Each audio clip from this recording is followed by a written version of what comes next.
السلام عليكم ورحمة الله دمان صاحبada janalka Munir Maris ku xiran kusoo dhawaada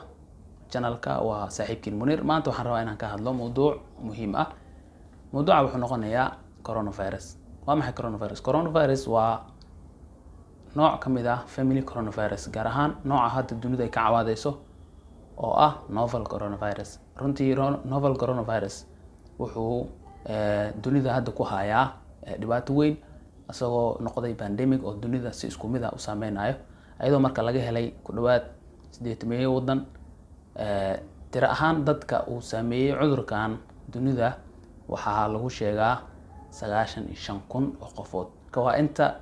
la baaray oo laga helay marka tirada way ka badnaan kartaa waliina way socdaa cudurka wuxuu ka soo bilowday ama lagu arkay dalka Shiinaha gaar ahaan magaalada Wuhan cudurkan hadda wadamada uu aad ka dhibaatada ugu hayo waxa kamid ah Shiinaha marka laga soo tago Iran iyo Talyaaniga wadamo badan oo Afrika kamidana waa lagu arkay waa laga soo sheegay caseskiisa inuu dad badan uu saameeyay ama uu ku dhacay cudurka coronavirus calaamadihiisa maxaa calaamadaha cudurkan coronavirus waa qufac qandho iyo neefta ugu adkaata runtii calaamadahaas haddii aad isku aragto ama qof aad ku aragto cudurka uu ku dhacay walow Soomaali wali qof Soomaali oo cudurka uu ku dhacay aan la sheegin wayna jiri karaan maadaama Soomaalida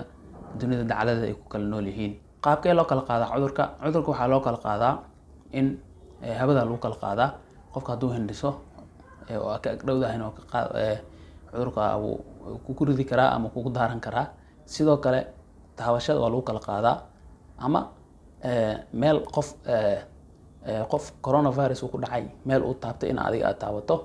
waa lagu kala qaadaa sidee uu hortagi karaa cudurka coronavirus waxa uu hortagi kartaa ka dheeraad taabashada dadka xanuunka qaba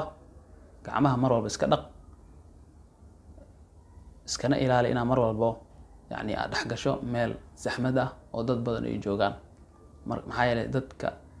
neefta lagu kala qaadaa oo hadii qof meesha coronavirus qaba uu meesha joogo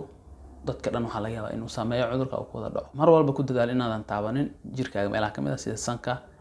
iyo wajiga dhagaha meel walba wajiga kamid ah sidee loo daaweeyaa cudurka coronavirus runtii wali lama soo sheegin daawo sax ah oo cudurka coronavirus ah laakiin